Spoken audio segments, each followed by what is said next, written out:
আপনাদের সবাইকে স্বাগতম আমাদের কুহেলিকা ইউটিউব চ্যানেলে। আজ আমরা কথা বলবো এমন একটি বিষয় নিয়ে যা কেবল বিজ্ঞানীদের নয়, পুরো মানবজাতির অগ্রগতির একটি নিদর্শন। তা হলো আন্তর্জাতিক মহাকাশ স্টেশন বা আইএসএস। দীর্ঘদিন ধরে রকেটের মাধ্যমে এক একটি অংশ মহাকাশে পাঠানো হয়েছে। তারপর সেগুলো একটি অন্যটির সঙ্গে যুক্ত করে তৈরি করা হয়েছে এই কাঠামো।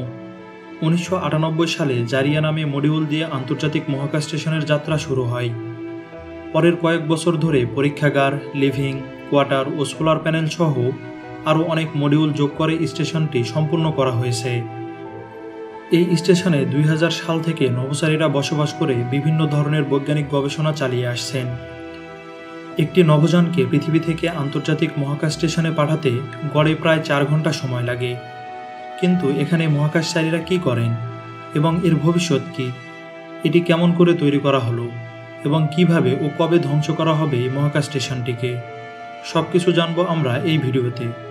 আপনারা যদি আমাদের চ্যানেলে নতুন হয়ে থাকেন তাহলে অবশ্যই আমাদের চ্যানেলটি সাবস্ক্রাইব করবেন। তো চলুন শুরু করা যাক।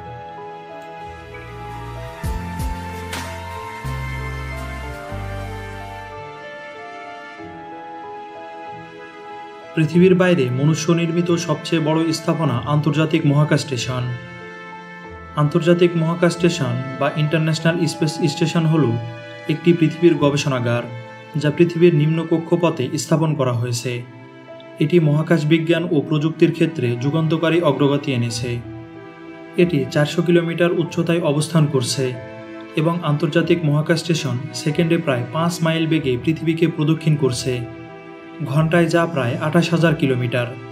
ফলে নভোচারীরা প্রতি 90 মিনিটে একবার করে সূর্যোদয় ও সূর্যাস্ত দেখতে পান, অর্থাৎ তারা প্রতিদিন 16 বার সূর্যোদয় ও সূর্যাস্ত দেখতে পান।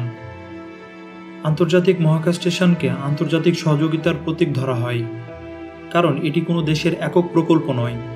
5টি মহাকাশ সংস্থা মিলে 15টি দেশের অংশীদারিত্বে আন্তর্জাতিক মহাকাশ স্টেশন পরিচালনা করে। এই যৌথ প্রকল্পের মহাকাশ সংস্থাগুলো হল যুক্তরাষ্ট্রের নাসা, রুশ মহাকাশ সংস্থা রসকমস, কানাডিয়ান স্পেস এজেন্সি, জাপানি মহাকাশ অনুসন্ধান সংস্থা, ইউরোপীয় মহাকাশ সংস্থা। এটি মূলত মহাকাশে গবেষণার জন্য তৈরি করা হয়েছে।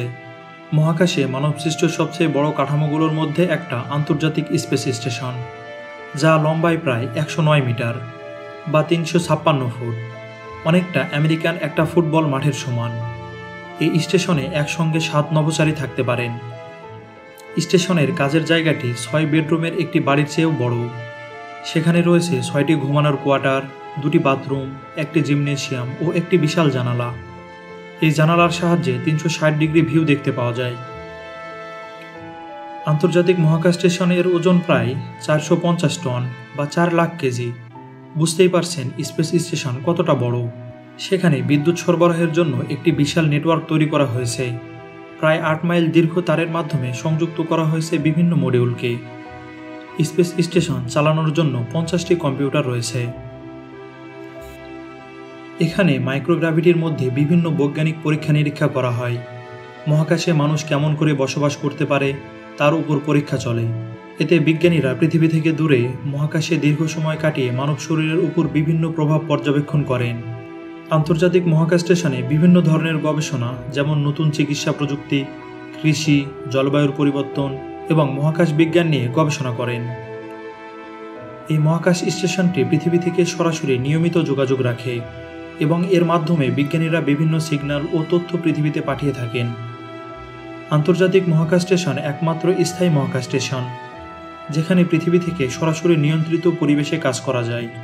এটি মানবজাতির এক বড় অর্জন, যা মহাকাশে আমাদের ভবিষ্যৎ পথ পরিক্রমা ও কৌশল নির্ধারণে সহায়ক।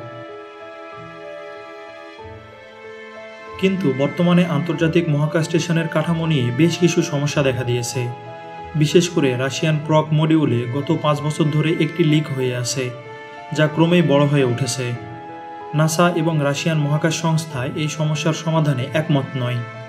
নাসা উদ্বিগ্ন যে এই লিকের ফলে মহাকাশ স্টেশনটির কাঠামোতে বড় ধরনের ক্ষতি হতে পারে। তবে রাশিয়ার মহাকাশ সংস্থা মনে করছে এই সমস্যার কারণে মহাকাশ স্টেশনটি বিপজ্জনক অবস্থায় পৌঁছাবে না। এছাড়া মহাকাশ স্টেশনটির স্পেস স্যুটও কিছু সমস্যার মুখে পড়েছে। নাসা জানাচ্ছে যে তাদের পুরনো স্পেস স্যুটগুলো বেশিরভাগই আর খুব ভালো অবস্থায় নেই, যেগুলি অনেক বছর ধরে ব্যবহৃত হচ্ছে।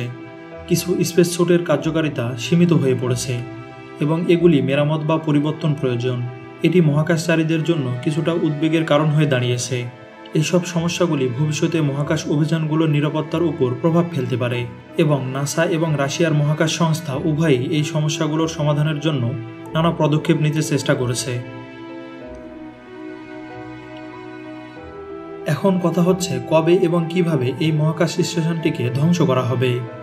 সময়ের সঙ্গে সঙ্গে আন্তর্জাতিক মহাকাশ স্টেশনের জীবনকাল শেষ হয়ে এসেছে। এখন নিরাপদে এটি ধ্বংস করার জন্য কাজ করছে নাসা। ধ্বংস করার দায়িত্ব দিয়েছে ইলন মাস্কের স্পেস এক্সকে।